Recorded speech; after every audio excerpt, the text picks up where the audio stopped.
পাহিমা ক্লান্ত হয়ে দপ করে ফ্লোরে বসে পড়ল। হাত থেকে লাঠি পড়ে মৃদু আওয়াজ তোলে। তার শরীরে ঘেমে একাকার, কপালের বিন্দু বিন্দু ঘাম হাতের তালু দিয়ে মুছে বার কয়েক জোরে জোরে নিঃশ্বাস ফেলল। এরপর চোখ তুলে সামনে তাকালো।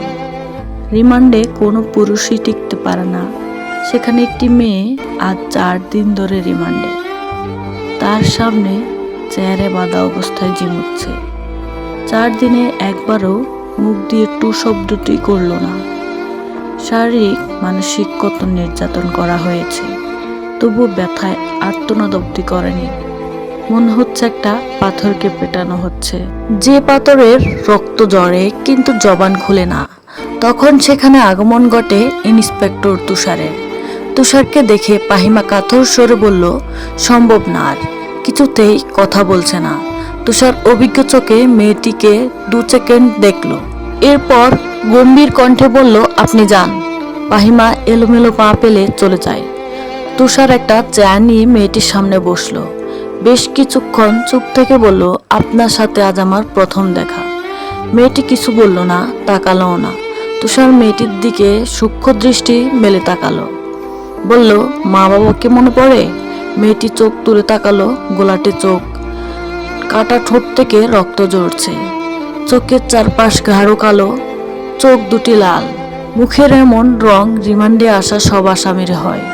তুষার মুখের প্রকাশভঙ্গি আগের অবস্থানে রেখে আবার প্রশ্ন করল, মা বাবাকে মনে পড়ে? মেয়েটি মাথা নাড়ায়, মনে পড়ে তার। তুষার একটু ঝুঁকে মেয়েটির অসহায় দৃষ্টি মেলে তাকায়। তুষার মেয়েটির হাতের বাঁধন খুলে দিয়ে নির্বিকার ভঙ্গিতে প্রশ্ন ছুড়ল, নাম কি? যদিও তুষার মেয়েটির নাম সহ পুরো ডিটেলসই জানে, তবুও জিজ্ঞাসা করলো। তার মনে হচ্ছে মেয়েটি কথা বলবে। সত্যি তাই হলো। মেয়েটি ভারাক্রান্ত কণ্ঠ নিজের নাম উচ্চারণ করলো, পদ্ম। আমি পদ্ম, পদ্মজা। পদ্মজা হেলে পড়ে তুষারের উপর। তুষার দ্রুত ধরে ফেলল। উঁচু কণ্ঠে পাহিমাকে ডাকলো, মিস পাহিমা, দ্রুত এগিয়ে আসো। পাহিমা সহ আরো 2 জন দ্রুত পায়ে ছুটে আসে। 1989 সাল। সকাল সকাল রশিদ ঘটকের আগমনে হেমলতা ভীষণ বিরক্ত হন। তিনি বারবার পই পই করে বলেছেন, পদ্মর বিয়ে আমি এখনই দেব না, পদ্মকে আমি অনেক পড়াবো। তবুও রশিদ উদ্দিন প্রতি সপ্তাহে এক পাত্রের খোঁজ নিয়ে আসেন। মেয়ের বয়স আর কতই হলো, মাত্র 16।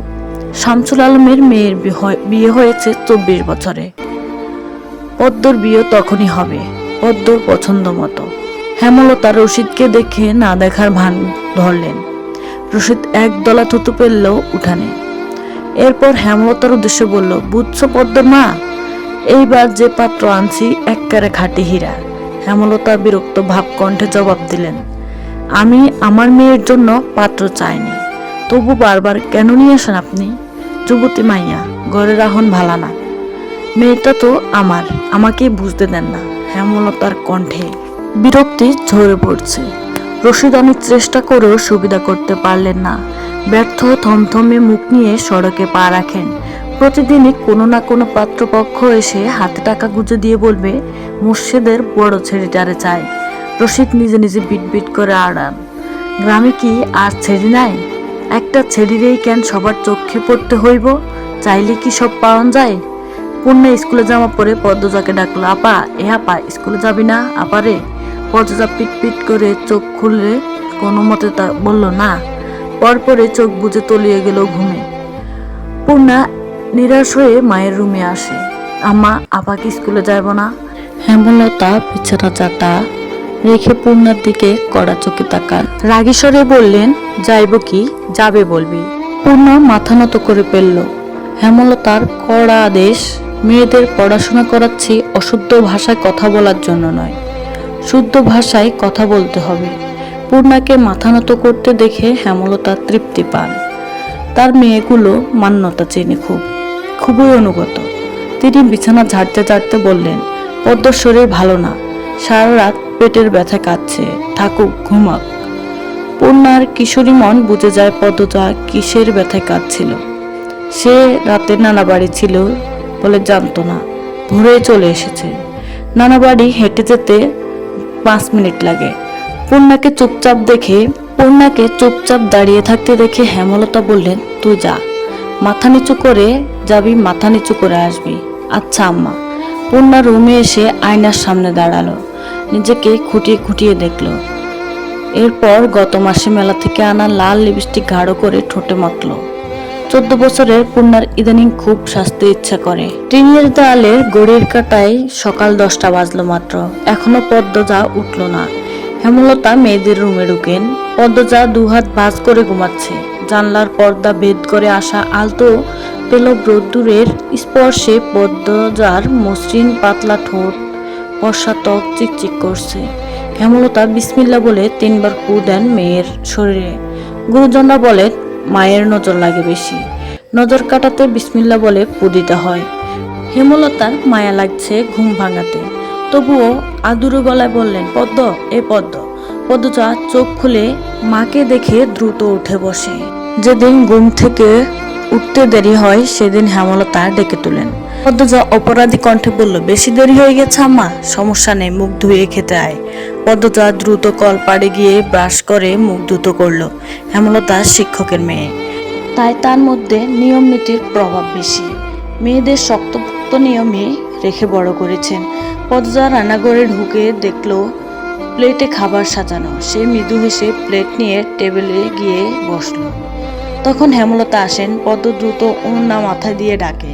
হেমলতার দেওয়া আরেকটা নিয়ম, খাওয়ার সময় মাথা ঢেকে খেতে হবে। পদ্মজা নিশ্চুপ থেকে শান্ত ভঙ্গিতে খেতে থাকলো। হেমলতা মেয়েকে সহজ কণ্ঠে বললেন, তাড়াহুড়ো করছিস কেন? মুখ ধুতে গিয়ে চুল ভিজিয়ে এসেছিস, খেয়ে রোদে বসে চুলটা শুকিয়ে নিবি। আচ্ছা আম্মা। আম্মা, পূর্ণা প্রেমা আসে নাই? পূর্ণা আসছে, স্কুলে গেছে। প্রেমা দুপুরে আসবো। আম্মা, আব্বা কবে আসবেন? পদ্মজার প্রশ্নে হেমলতা দাঁড়িয়ে পড়লেন। শুকনো গলায় জবাব দিলেন, জানি না, খাওয়ার সময় কথা বলতে নেই। হেমলতা চলে যেতে পদ্মজার চোখ থেকে টুপটুপ করে এক ফোঁটা জল পড়ে পাতে। পদ্মজা দ্রুত হাতের উল্টো পাশ দিয়ে তা মুছে ফেলে। তারপর মাকে জিজ্ঞেস করে, আচ্ছা আম্মা, সন্তান হয় না দেখে কি তত্ত্ব কেনেছিল আমাকে? আব্বা কেন আমাকে অবহেলা করেন? ও মা, বলো না। হেমলতা তখন নিশ্চুপ থাকেন। কিছুক্ষণ পর বলেন, তুই আমার গর্বের সন্তান, আর তোর বাবারই মেয়ে। এখন যা, পড়তে বস, অনেক পড়তে হবে তোর। বেশ, এইটুকুই। আর কিছু বলল না হেমলতা। পদ্মজার কেন জানি মনে হয় একদিন হেমলতা নিজ থেকে খুব গোপনে কোনো কথা বলবেন, তবে সেটা যেন সহ্য করার মতো হয়। এই দোয়াই সারাক্ষণ করে সে। এত কি ভাবছিস, তাড়াতাড়ি খেয়ে উঠ। হেমলতার কথায় পদ্মজার ভাবনার সুতো ছিঁড়ল। দ্রুত খেয়ে উঠে আজ আমের আচার বানানোর কথা ছিল। সন্ধ্যা কাটতেই বিদ্যুৎ চলে গেল। কয়েক মাস হলো গ্রামে বিদ্যুৎ এসেছে। 8 গ্রাম মিলে আনন্দপুর। তাদের গ্রামের নাম আটপাড়া। প্রতিদিন নিয়ম করে সন্ধ্যা রাত থেকে 3 ঘন্টা গ্রামে অন্ধকার তলিয়ে থাকে।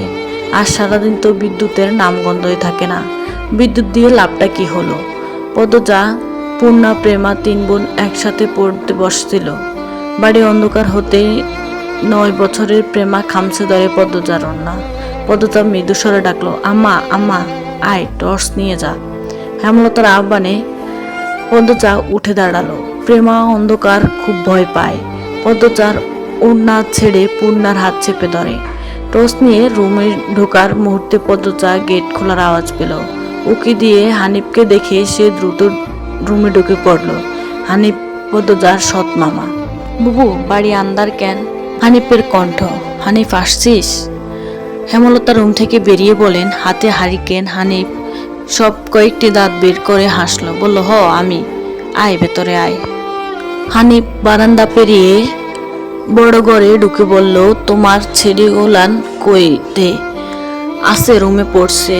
এ আন্দারেও পড়ে? হেমলতা কিছু বললেন না। হানিফ এই বাড়ি আসলে কেন জানি খুব অস্বস্তি হয়, অকারণে। ওদের খাওয়ার সময় হয়েছে, তুইও খেয়ে নে। এই হানি খামু না, তোমার সরাইখানাতেই যাইতে হইব। কথাটা রসিকতা ছিল।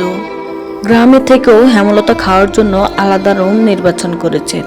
সেটা হানিফের কাছে রসিকতায় বটে। হেমলতা প্রশ্নের জবাব সোজাসাপটা না দিয়ে বললেন, খেতে চাইলে খেতে আয়। পদ্মজা কিছুতে খেতে আসলো না, কেমন জড়সড় হয়ে আছে। মনে হচ্ছে হানিফকে ভয় পাচ্ছে বা অবহেলা করছে। হানিফ 6 বছর ছুঁই দিতেছিল, 3 মাস হলো দেশে ফিরেছে। 3 মাসে যতবার হানিফ এই বাড়িতে পা রেখেছে ততবারই পদ্মজা অজুহাত দিয়ে দূরে দূরে থেকেছে। হেমলতার বিচক্ষণ মস্তিষ্ক মুহূর্তে ভেবে নিল অনেক কিছু, তাই জোর করলো না। আজই এই লুকোচুরির ফয়সালা হবে। হানিফ পদ্মজাকে দেখার জন্য অনেক ছলছাতুরি করলো, কিছুতেই সুযোগ পেল না। বিদ্যুৎ আসার ঘণ্টাখানেক পর হানিফ চলে যায়। পূর্ণা প্রেমা রুমে ঢুকে পদ্মজা ঝাঁপিয়ে পড়ে।